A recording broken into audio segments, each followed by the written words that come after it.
Welcome to Multisites and Platforms and Governance. Oh my. My name is Adam Morgan. I am a Senior Manager of Partner Enablement at Acquia.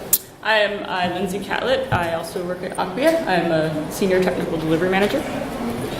Thanks for taking the time to be with us today. Let's take a quick look at what we're going to cover over the next 45 minutes. We're going to talk about an overview of platform projects and why they tend to be difficult to manage. We'll touch on some key concepts of governance and different types of governance, review some sample governance models, and then talk about platform planning and rollout, and then bumps and bruises, oh my. Everything that we're going to talk about today comes from some first-hand experience that we've had within our projects.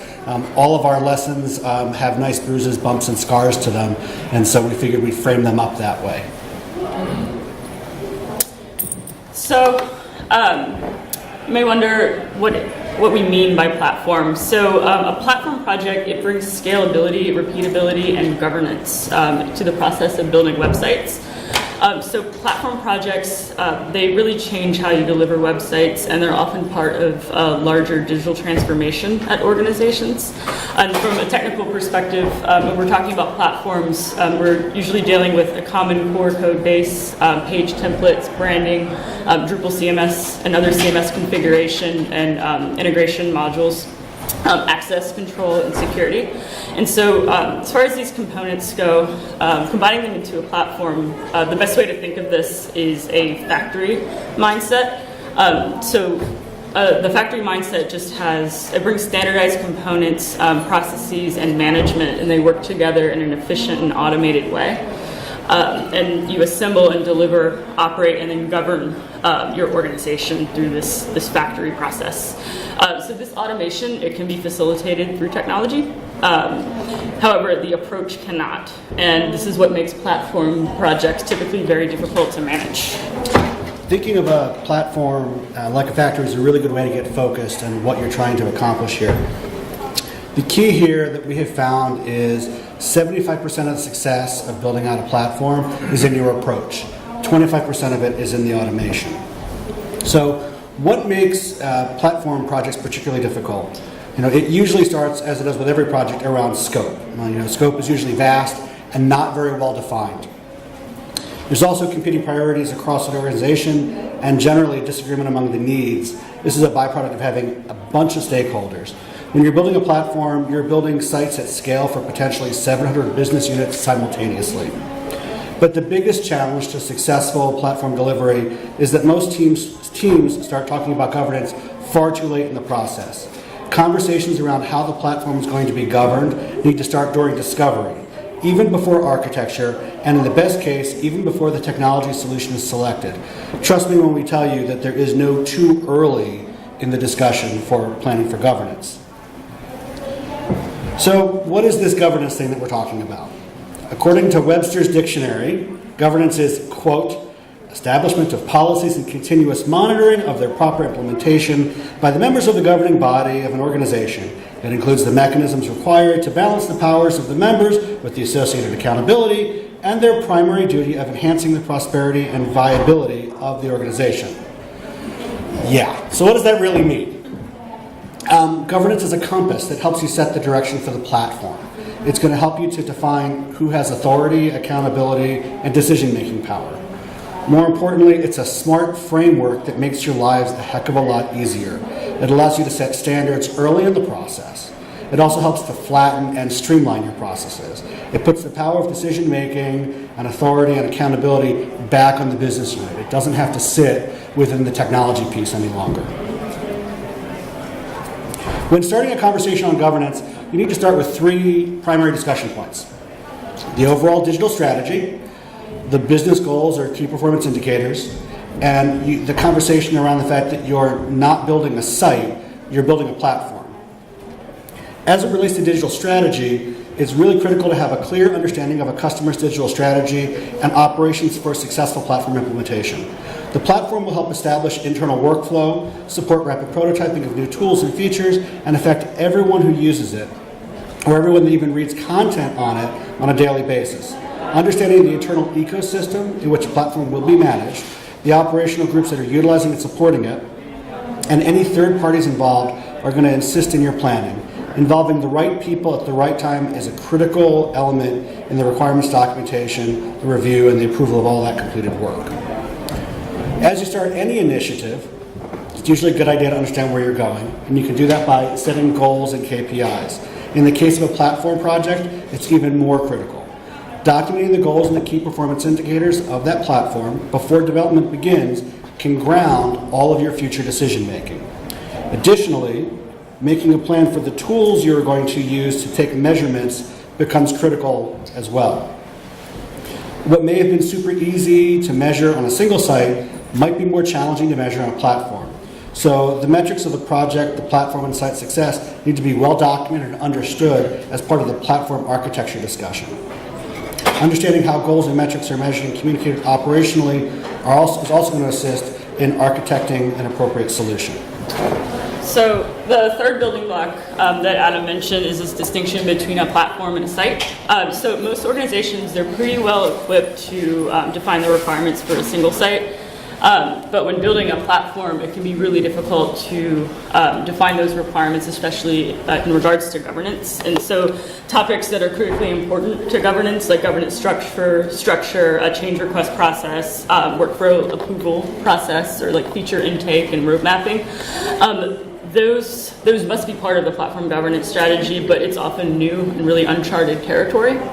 And so to simplify this process, governance can really be broken down into 4 different types. So we have brand governance, content governance, feature and platform governance, and then code governance.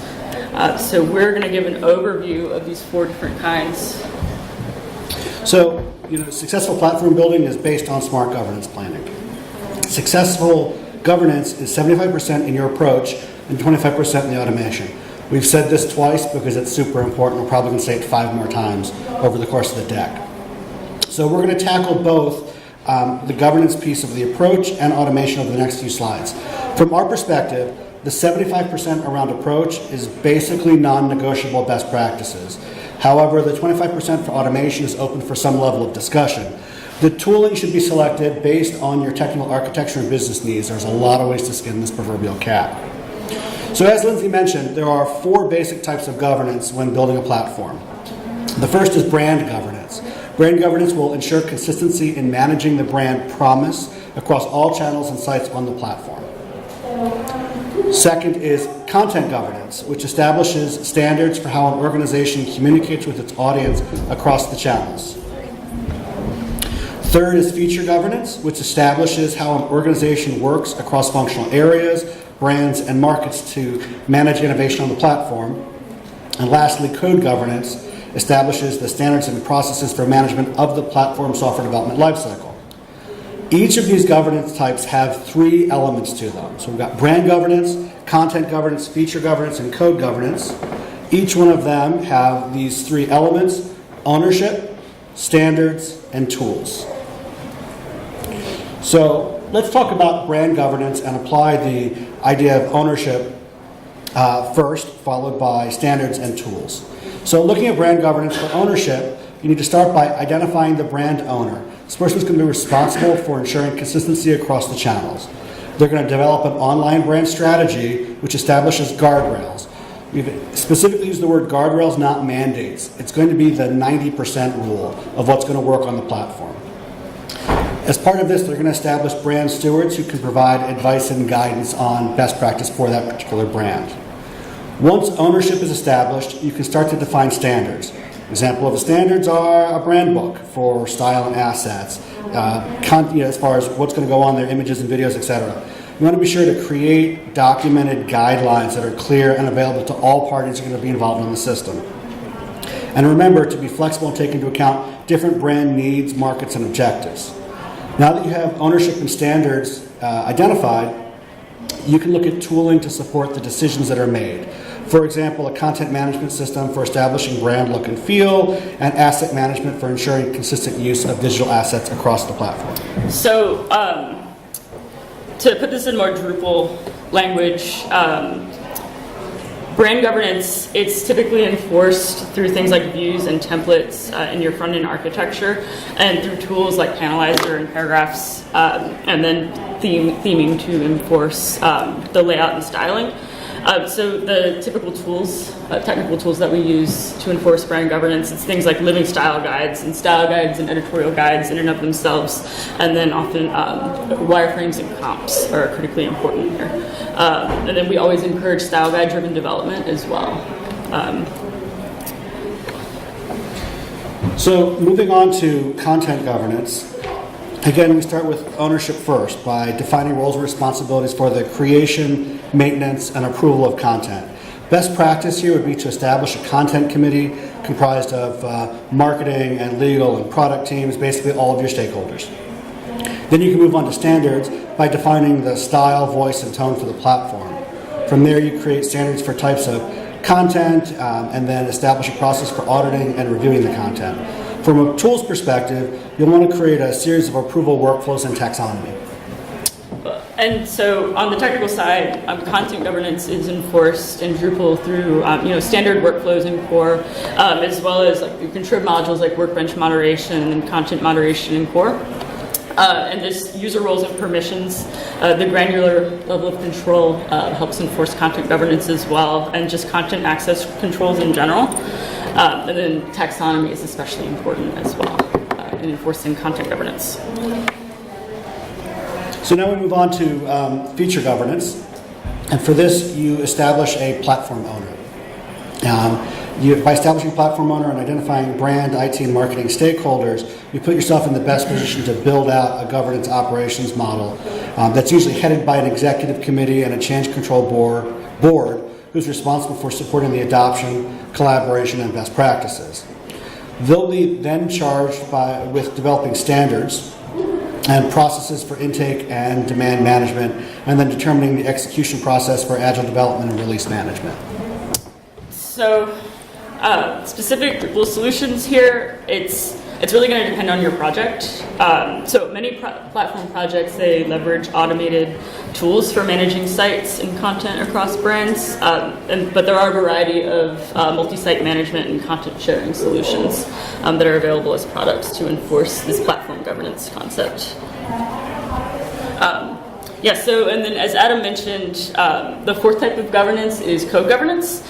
So this establishes standards and processes for managing your actual platform code and releases. And so then in establishing ownership here in code governance, this can be through widely distributing your code management best practices. And so this is putting those best practices into your actual code base, and then also assigning specific platform components to teams and specific people so that specific individuals have ownership over specific features. And so standards, they're really defined by developing processes for both project and release management. And so this can be supported with tools like Jira and automated through continuous integration with tools like Travis CI or Acquia pipelines. And then specific technical tooling to support this code governance. It can include tools like Acquia Build and Launch Tool or BLT, distributions like Lightning, and then things like Cog. So we wanted to overview some sample platform models, as well as the pros and cons of each. And so apologize in advance. The next slides you're going to see are very busy because there's a lot of detail in them. But we're going to overview three different models. So there's a decentralized model, a centralized platform model, and then a hybrid model. So this is our decentralized platform model. So here we have brands. You can think of brands as sites. For the purposes of this presentation. So here brands work independently. They can leverage separate teams, budgets, technologies, and they're really building separate capabilities here. Strategy is defined by each site or brand in this model. And so they typically have their own team that they're working with as well. And here it's really important to point out there's very little or no sharing of resources and tools. And so teams tend to be organized functionally. And innovation really doesn't happen very easily in this sort of model. So the pros of this decentralized model, it really comes down to this model allows for the most flexibility for brand or site-specific market customizations. And then time to market is really going to be faster, but only in the short term in this sort of model. So from a cons perspective, This particular methodology would increase your overall cost for digital and reduces the ability to share innovation since everything is fairly siloed. Brands with fewer resources are going to have a poorer experience. You're not really sharing across the organization. There's also going to be a lack of consistency and a lack of standards to create experiences across across markets. And so really, you're at risk for having a lot of snowflake sites. And then even minor changes to the site are likely to require more content or more content intervention through IT as opposed to doing it through the platform itself.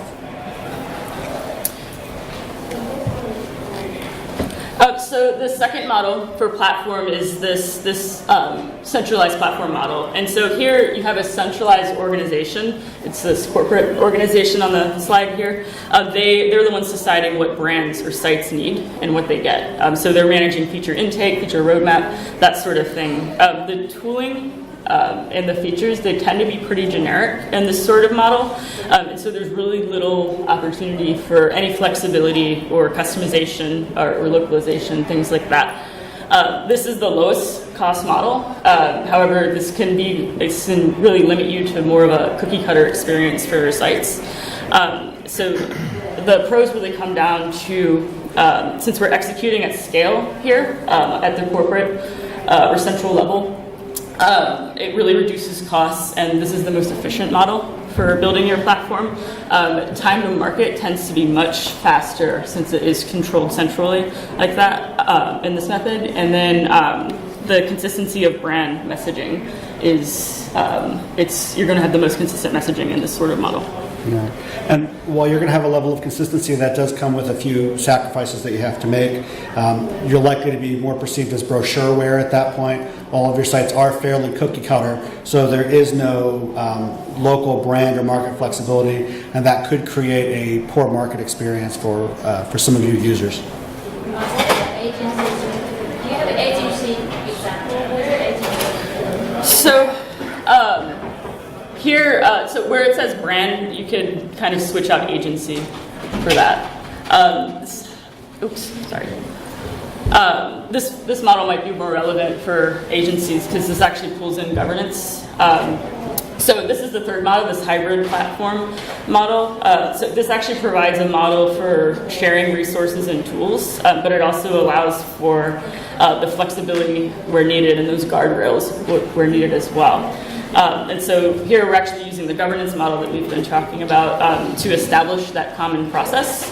And so that allows you to gather needs from the brands or agencies and build those features which can support all of them, and not just one brand at a time, as in the case of a decentralized model. And so the goal here is to build a model that's both efficient, but it allows for sharing resources. And so the benefits of this model, this governance model assures that goals and then priorities are actually defined across the organization, and that's so not a single agency or site benefits from the platform. It's all of the organizations across, or all of the sites across the organization. And then this also allows for flexibility where needed. So there really aren't a lot of cons to this approach. It's actually the approach that we tend to recommend the most. It does require a sizable amount of coordination across brands, which is going to slow you down, but it's going to provide a better overall experience. Features are going to be designed to support the most common requirements. So, 80% of what you do is going to look the same across things, but there's enough flexibility there within the governance model to bring other things forward as needed for a specific brand or market. As I said, this tends to be what we end up with many of the customers and partners that we work with, the hybrid model.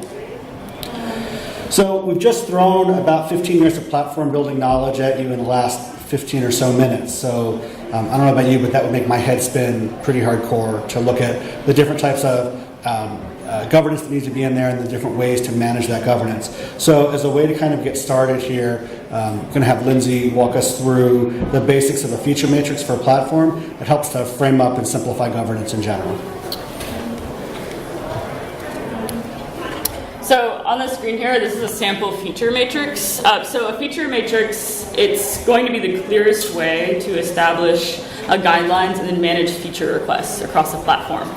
So at the top here, of the feature matrix, you have your sites or organization groups. Then you define the components, themes, and other features along the left side that are requirements for the platform. And so where multiple sites have or need overlapping functionality here, this is going to help you in defining what we call site groups, planning your core platform architecture, and then also it's going to help you identify your special Snowflake sites or features that should be potentially removed from the core platform. So doing an exercise like this, it's going to help inform your feature intake strategy. It's also going to inform your site rollout strategy.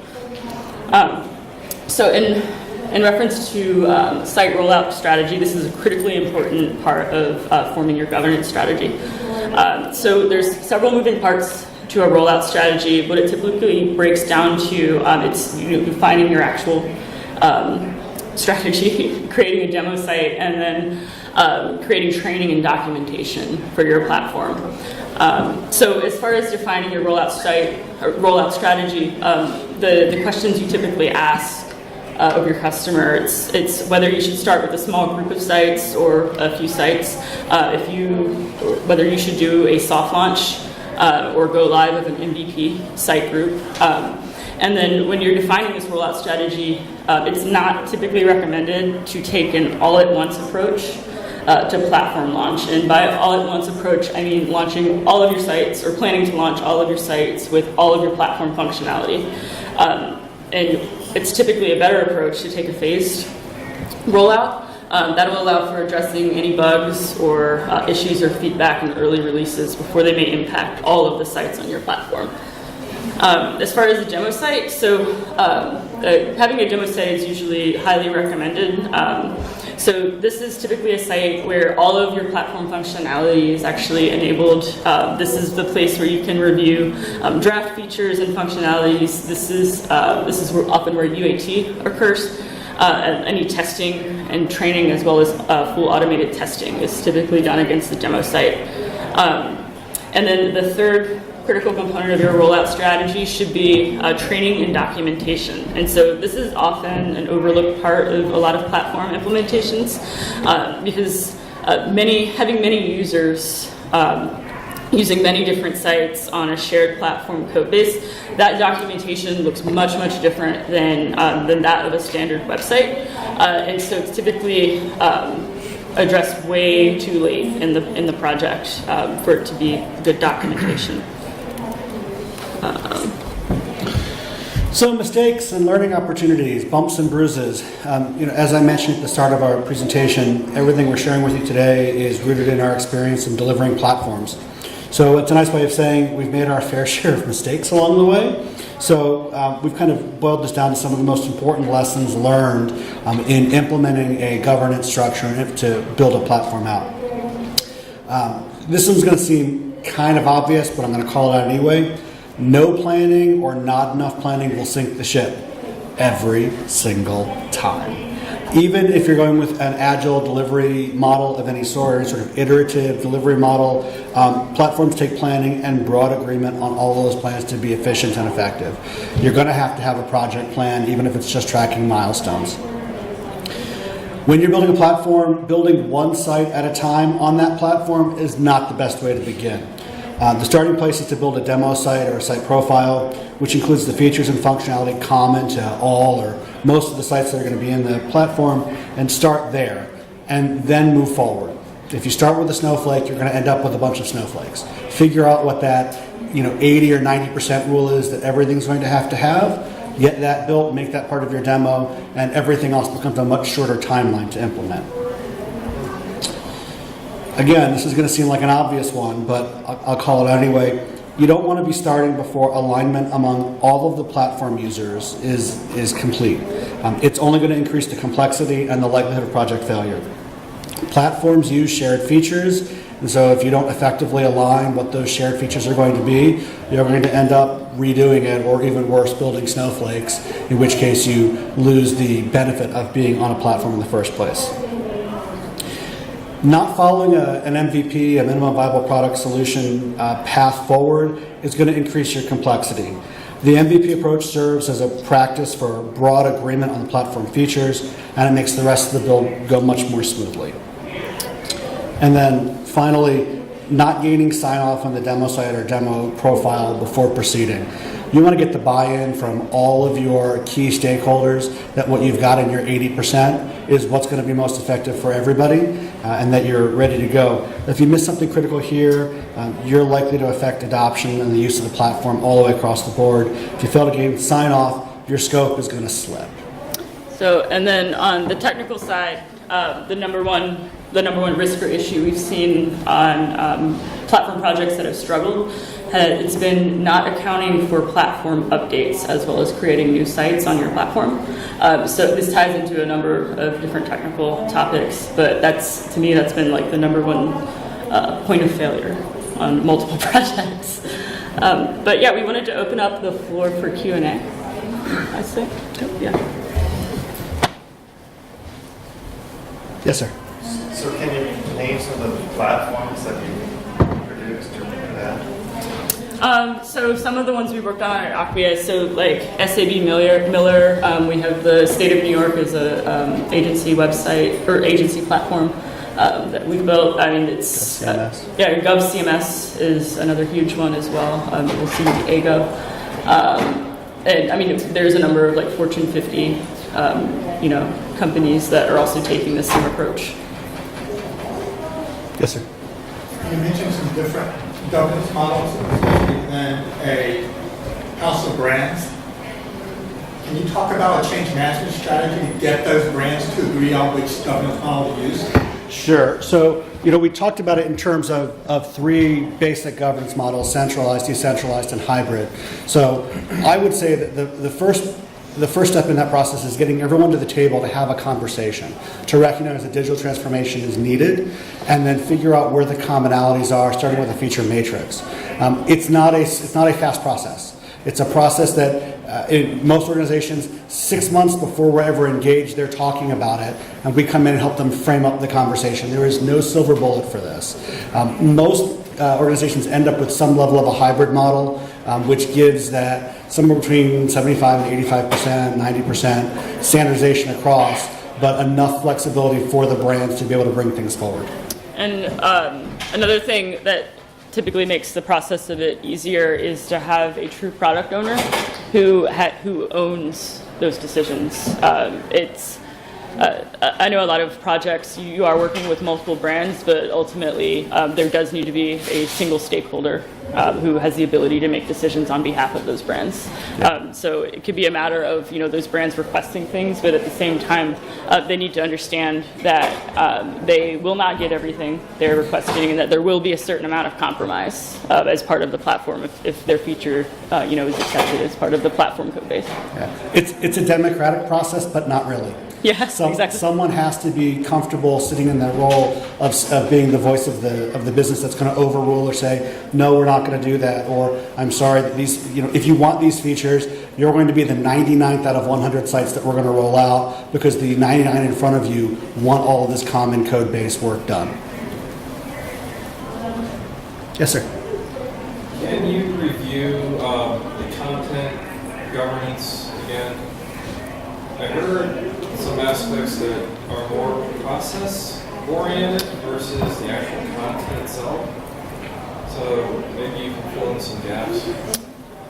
So all of these are going to involve. So governance always involves process as well as the actual tooling and defining those standards.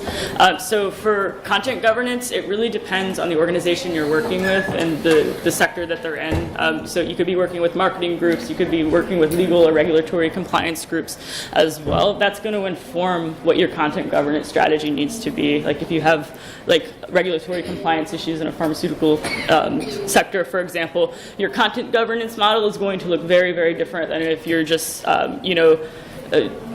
moving content from needs review to published as just a typical content editor. And so I guess to explain more, it really just depends on the organization that you're working with. But a content governance model can accommodate most business requirements. Do you have anything to? Yeah, it breaks down to its creation, maintenance, and approval. And to Lindsay's point, if you're working in a big pharma company, that creation might happen quickly, but the number of people that have to review it, it might be substantially larger. You might need to have scientists and then legal and then scientists again go through it all. So it's establishing the workflow that's appropriate for your business. And what can be a struggle on a lot of platform projects, and not just platform projects, but creating new sites in general. A lot of these processes may have occurred offline prior to the digital transformation, and so part of the discovery process and the planning process may be to implement technical solutions like workbench moderation to replace a process that was done manually or offline prior to the digital transformation. And so those sort of things are typically really important to define in discovery. Yeah, we've seen a lot of people that have paper-based processes where someone's, and I say paper-based, it's probably facilitated over email, but someone would say, we need to do content on this new product, and someone pounds out an email with all the details to it in marketing, and it gets sent out to someone to legally take a look at it. Someone says, yep, everything we're saying here is accurate. Then that person forwards that email, and so on and so forth. So getting those people, those stakeholders to the table and understand who's responsible for creating that content, maintaining it, approving it, and publishing it really becomes a big piece of the content governance model. And that's where it's really important to involve the business in your discovery process, especially on a platform project. Something that we see a lot of platform projects struggle with is only involving the IT or technical organization to make decisions on things like content or brand governance, and they just, while they may propose technical solutions, they may not understand the business well enough to meet the goals of the project. And that's where it's important to define your KPIs and your other key objectives, and those typically come from the business and not the technical side. I have a question. So what about multiple sites? How do you control the logon related to that when you're using SSO? There's a number of different single sign-on solutions. So you have simple SAML PHP and simple SAML PHP and SAML auth libraries like that. And so do you use domain access with that, or do you use IDP or? So what I see trending more is using an IDP and things like simple SAML. I don't know of a platform project that has used domain access. It has that. In D8, at least that module has a number of issues, not related to login, but that I think don't encourage best practices in regards to platform implementations. So I see things trending more on the IDP side. There's also solutions like JanRain. I'm sorry, what was not encouraged to use? Domain access. Okay, thank you. Yeah. There's also solutions like JanRain and other third-party login solutions that can take care of the authentication for you. Yes, they are expensive. Yeah. So looking at your hybrid model and looking at your governance layer, what kind of communication strategies are you guys employing to make sure that your product owner understanding the new governance is coming out and then being able to spot check or to ensure that all of the governance is actually taking place into those different channels? Sometimes it's tell them what you're going to tell them what you told them. It really starts at the beginning pieces of the project and making sure that everybody is in the room. The next discovery that I go to where all of the right people are in the room on the first day will be the first. It almost never happens that you have the right people there. So it really is, the product owner's got to be one of the first people that are on board and understanding the governance model. It requires a lot of one-to-one hand-holding early on, or one-to-small group hand-holding very, very early on with the stakeholders to get them to understand the role that they're going to play, that a decision made today impacts every site in the digital transformation that comes down. The next piece after that is helping them define the process on paper on a whiteboard or over several whiteboard sessions to say, okay, what does it look like? And then bring people in to poke holes in it.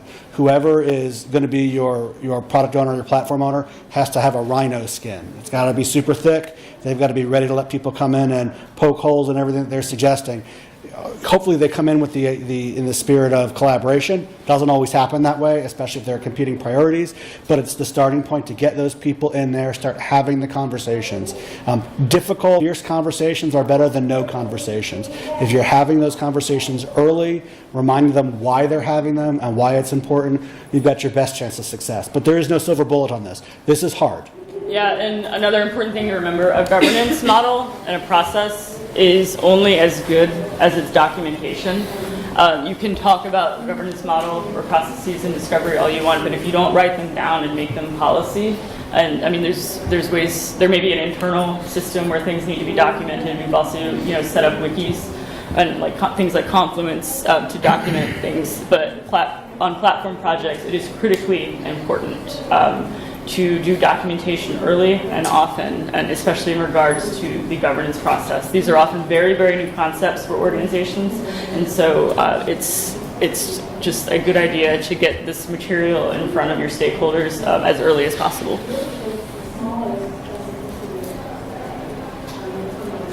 Any other questions? All right. I have one. Another one.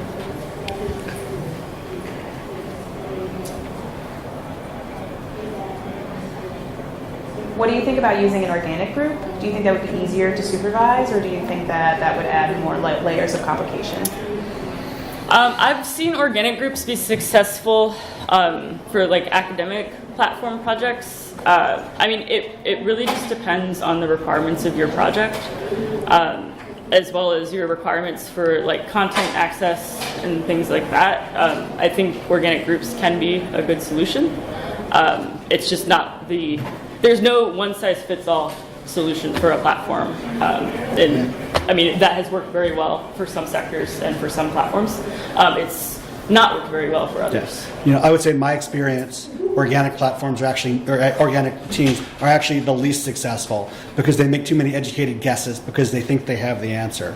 And so having some level of clean slate, fresh eyes tends to be a more effective way of getting governance put in place. An organic team is going to talk about the way they've always done it and try and engineer the processes around that, as opposed to looking at it holistically and saying, our process has always done this, but we want to do X, Y, and Z that's different. Here's how we can do that now. Thank you. Got it. Any other questions? Anything else to add? I don't have anything else to add. All right. I think then we are done. Thank you, everybody, Yeah, for thank spending you, some time everyone. with us today.